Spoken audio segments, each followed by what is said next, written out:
6k plus or minus 1 രൂപത്തിലല്ലാത്ത അഭാജ്യ സംഖ്യ ഏത്? Prime number. അപ്പൊ നമുക്ക് ഫസ്റ്റ് ഇതിനകത്ത് അഭാജ്യ സംഖ്യയാണ് കണ്ടുപിടിക്കേണ്ടത്. അഭാജ്യ സംഖ്യ ഏതൊക്കെയാണെന്നൊന്ന് സെലക്ട് ചെയ്യാം. അതില് 6k പ്ലസ് ഓർ മൈനസ് 1 എന്ന രൂപത്തിലല്ലാത്തതിനെ സെലക്ട് ചെയ്താൽ മതിയല്ലോ. അപ്പൊ കുറച്ചും കൂടി എളുപ്പം അതായിരിക്കും. അപ്പോൾ അഭാജ്യ സംഖ്യ എന്ന് പറഞ്ഞാൽ ഒരു നമ്പറിന് 1ഉം ആ നമ്പറും അല്ലാതെ വേറെ ഫാക്ടേഴ്സ് ഒന്നും ഇല്ല എന്നുണ്ടെങ്കിൽ, വേറെ ഘടകങ്ങളൊന്നും ഇല്ലെങ്കിൽ അതാണ് അഭാജ്യ സംഖ്യ എന്ന് പറയുന്നത്. അപ്പൊ അതാദ്യം നമുക്ക് കണ്ടുപിടിക്കാം. ഓപ്ഷൻസിൽ നിന്ന് തന്നെ എടുക്കാം. ഓപ്ഷൻസിൽ ഫസ്റ്റ് ഓപ്ഷൻ എന്ന് പറഞ്ഞാൽ എന്താണ്,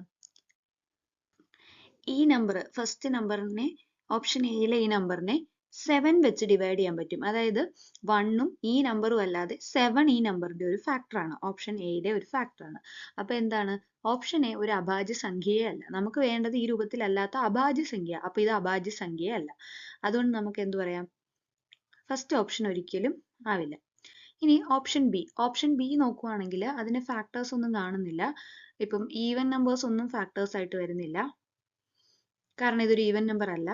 ഇനി ഓഡ് നമ്പേഴ്സിനാണെങ്കിൽ 3 ഫാക്ടർ ആണോ എന്ന് അറിയാനായിട്ട് ഇതിന്റെ ഡിജിറ്റ്സ് തമ്മിൽ ആഡ് ചെയ്ത് നോക്കുമ്പോൾ 3യുടെ മൾട്ടിപ്പിൾ ആണോ നോക്കുക. 3 ഫാക്ടർ ആവത്തില്ല, 5 ഫാക്ടർ ആവത്തില്ല.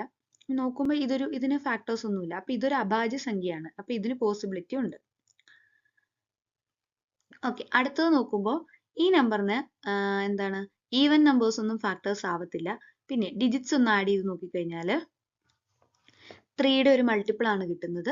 സോ ഓപ്ഷൻ സി എന്താണ്, ഒരു അഭാജ്യ സംഖ്യ അല്ല. കാരണം 1ഉം ഈ നമ്പറും അല്ലാതെ 3 ഇതിനകത്ത് ഒരു ഫാക്ടർ ആണ്. വേറെ ഫാക്ടേഴ്സ് ഉണ്ടാവാൻ ചിലപ്പം, പക്ഷെ ഇവിടെ 3 ഫാക്ടർ ഉണ്ട്. അപ്പോൾ ഓട്ടോമാറ്റിക്കലി ഇതും അഭാജ്യ സംഖ്യ അല്ല. അപ്പൊ ഇവയൊന്നുമല്ല എന്ന് പറഞ്ഞ ഒരു ഓപ്ഷൻ കൂടെ ഉണ്ട്. അപ്പൊ നമുക്കിനി കുറച്ചും കൂടി എളുപ്പമായി, അതായത് ഈ രൂപത്തിലല്ലാത്ത അഭാജ്യ സംഖ്യ കണ്ടുപിടിക്കാൻ പോകുന്നതിന് നല്ലത് ഇനി നമുക്ക് അഭാജ്യ സംഖ്യയിൽ ഈ 2 ഓപ്ഷൻ മാത്രമേ ഉള്ളൂ, ബിയും ഡിയും. ഇതിൽ നിന്ന് സെലക്ട് ചെയ്താൽ മതി. അപ്പൊ ഇനി നോക്കാം, നാലാമത്തെ ഓപ്ഷൻ നമുക്കൊന്നും ചെയ്യാനില്ല. ഓപ്ഷൻ ബി ശരിയാണോ തെറ്റാണോ നോക്കുക, അതിനെ ഡിപ്പെൻഡ് ചെയ്തിരിക്കും സെലക്ട് ചെയ്യേണ്ട ഏതാണ്. അപ്പൊ നോക്കിയേ, നമ്പർ ഇതാണ്, ഓപ്ഷൻ ബി.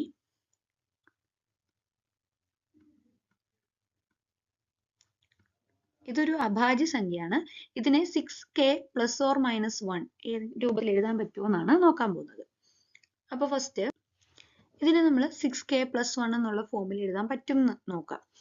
അപ്പോൾ എന്തുവരും, 42. ഈ പ്ലസ് 1നെ നമ്മൾ ലെഫ്റ്റ് സൈഡിലേക്ക് കൊണ്ടുപോകുമ്പോൾ -1 ഈക്വൽ ടു 6k. ഇതിങ്ങനെ ആണെന്ന് നമ്മൾ അസ്യൂം ചെയ്തങ്ങ് ചെയ്തു പോവാണേ, 6kയുടെ മൾട്ടിപ്പിൾ ആണെന്ന്.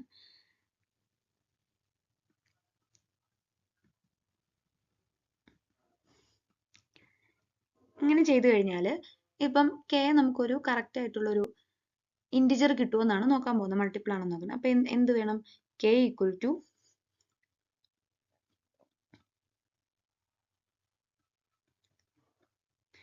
ഇതിനെ 6 വെച്ച് ഡിവൈഡ് ചെയ്യാൻ പറ്റുമോ എന്ന് നോക്കിയാൽ മതി. അങ്ങനെയാണെങ്കിൽ എന്താണ്, 6k പ്ലസ് 1 എന്ന ഫോമിൽ എഴുതാൻ പറ്റുന്ന ഒരു അഭാജ്യ സംഖ്യയാണ് ഈ ഓപ്ഷൻ നോക്കാം. അപ്പൊ 6ന്റെ മൾട്ടിപ്പിൾ ആണോ എന്നറിയാൻ വേണ്ടിയിട്ട് 2ന്റെ മൾട്ടിപ്പിളും 3യുടെ മൾട്ടിപ്പിളും ആയാൽ മതി. അപ്പൊ 2ന്റെ മൾട്ടിപ്പിൾ ആണ്, കാരണം ഇതെന്താണ്, ഒരു ഈവൻ നമ്പർ ആണ്. ഇനി 3യുടെയും കൂടെ മൾട്ടിപ്പിൾ ആണോ നോക്കിക്കഴിഞ്ഞാൽ 6ന്റെ മൾട്ടിപ്പിൾ ആണെന്ന് പറയാൻ പറ്റും. അപ്പൊ ഇതിന്റെ ഡിജിറ്റ്സ് എല്ലാം കൂടെ ആഡ് ചെയ്ത് കഴിയുമ്പോൾ എന്താണ്, 3യുടെ മൾട്ടിപ്പിൾ ആണ് വരുന്നത്. അതുകൊണ്ട് 2ന്റെയും 3യുടെയും മൾട്ടിപ്പിൾ ആയതുകൊണ്ട് 6ന്റെയും മൾട്ടിപ്പിൾ ആണ്. അപ്പൊ എന്താണ്, ഈ നമ്പറിനെ, ഈ കാണുന്ന നമ്പറിനെ 6k പ്ലസ് 1 എന്നുള്ള ഫോമിൽ എഴുതാൻ പറ്റും. അപ്പൊ തന്നെ നമുക്ക് ഈ ഓപ്ഷൻ തെറ്റാന്ന് കിട്ടിയില്ലേ. കാരണം എന്താണ്, നമുക്ക് വേണ്ടതൊരു അഭാജ്യ സംഖ്യയായിരുന്നു. അഭാജ്യ സംഖ്യ ഇവിടെ ഓപ്ഷൻ ബി മാത്രമേ ഉള്ളൂ. പിന്നെ ഒരു ഓപ്ഷൻ, നമുക്ക് ഓപ്ഷൻ ഡി ചിലപ്പോൾ ആൻസർ കറക്റ്റ് ആവാൻ ചാൻസ് ഉണ്ട്.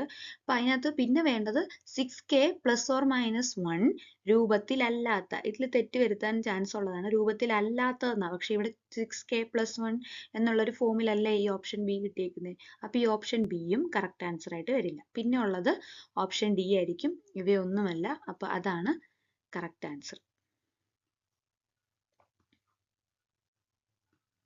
Option D ഇവയൊന്നുമല്ല.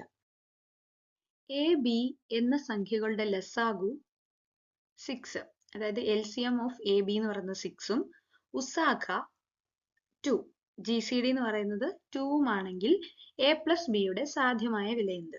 ആൻസർ വരുന്നത് 8 ആണ്. സിമ്പിൾ ആണ്. LCM എന്ന് പറയുന്ന 6ഉം GCD എന്ന് പറയുന്ന 2, അതായത് ലസാഗും ഉസാഗും കൂടെ ആഡ് ചെയ്ത് വെച്ചാൽ മതി. അപ്പൊ നമുക്ക് 8 കിട്ടും. അല്ലെങ്കിൽ വേറെ ഇതിൽ പറയുവാണെങ്കിൽ ഒരേ നമ്പേഴ്സിന്റെ എ ബിയുടെ തന്നെയാണ് എൽ സി എമ്മും ജി സി ഡിയും തന്നിരിക്കുന്നത്. അപ്പൊ L C M of A B, G C D of A B, A ബിയുടെ തന്നെ എൽ സി എമ്മും ജി സി ഡിയും തന്നിട്ടുണ്ടെങ്കിൽ അത് മൾട്ടിപ്ലൈ ചെയ്യുമ്പോൾ കിട്ടുന്ന ആൻസർ എന്ന് പറയുന്നത് എന്താണ്? L C M of A B എന്ന് പറയുന്നത് 6 into 2 12 ആണ്.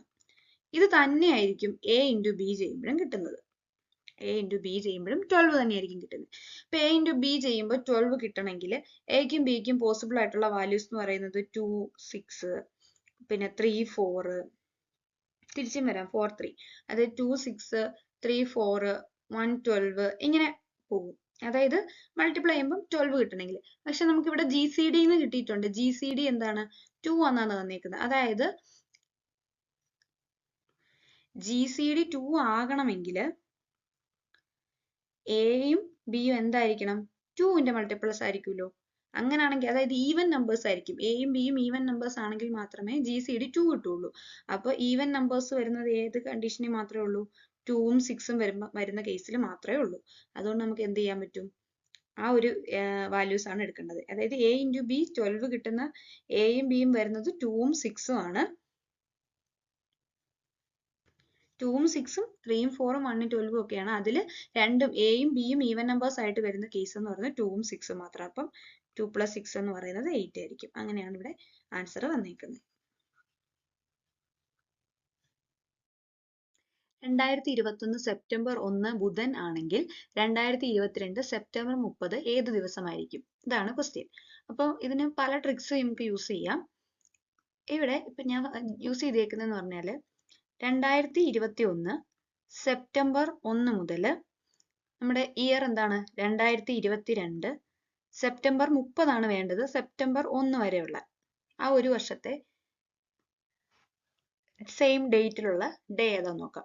ഇപ്പം 2021 സെപ്റ്റംബർ 1 എന്ന് പറയുന്നത് ബുധൻ എന്നാണ് പറഞ്ഞേക്കുന്നത്.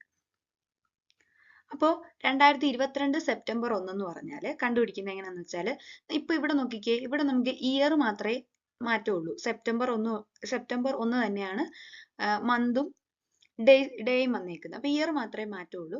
അപ്പൊ ഇയറിന്റെ ഡിഫറൻസ് എടുക്കുക. 2022 മൈനസ് 2021 എന്ത് കിട്ടും? 1 ഇയർ ആണ് കിട്ടുന്നത്. അപ്പോൾ കൂടുതൽ ഇയേഴ്സ് ഉണ്ടെങ്കിൽ അത് ഡിഫറൻസ് എടുത്താൽ മതിയാവും. ഇവിടെ 1 കിട്ടുന്നുള്ളൂ. ഈ 1 എന്ത് ചെയ്യുക? ബുധന്റെ കൂടെ ആഡ് ചെയ്യുക. അപ്പൊ എന്ത് കിട്ടും?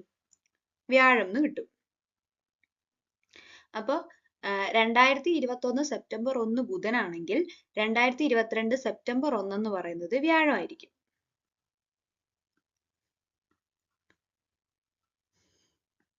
ഇതെങ്ങനെയാ കിട്ടിയെന്ന് ഒന്നുകൂടി പറയാം. ഫസ്റ്റ് നമുക്ക് ഇയർ മാത്രമേ മാറ്റുള്ളൂ. ബാക്കി മന്തും ഡേയും സെയിം ആണ്. അപ്പൊ ഇയറിന്റെ ഡിഫറൻസ് എടുക്കുക. ആ ഡിഫറൻസ് എത്രയാണോ അത് നമ്മുടെ ഈ ബുധന്റെ കൂടെ ആഡ് ചെയ്ത് കൊടുക്കുക. അപ്പൊ ബുധൻ കഴിഞ്ഞ് 1 കൂട്ടിയാൽ മതി. ഡിഫറൻസ് 1 ആയതുകൊണ്ട് ബുധൻ കഴിഞ്ഞ് ഒരു ഡേ കൂട്ടി കഴിഞ്ഞാൽ കിട്ടുന്നത് വ്യാഴമാണ്. അപ്പൊ സെപ്റ്റംബർ 1 എന്ന് പറയുന്നത് വ്യാഴമായിരിക്കും.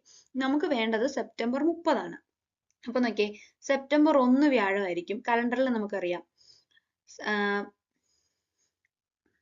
1 കഴിഞ്ഞാൽ കലണ്ടറിൽ തൊട്ട് താഴെ സെയിം വ്യാഴം തന്നെ വരുന്നത് 8 ആണ്. അതായത് 7 ആഡ് ചെയ്ത് പോയാൽ മതി. അപ്പൊ സെപ്റ്റംബർ 8 എന്ന് പറയുന്നത് വ്യാഴമായിരിക്കും.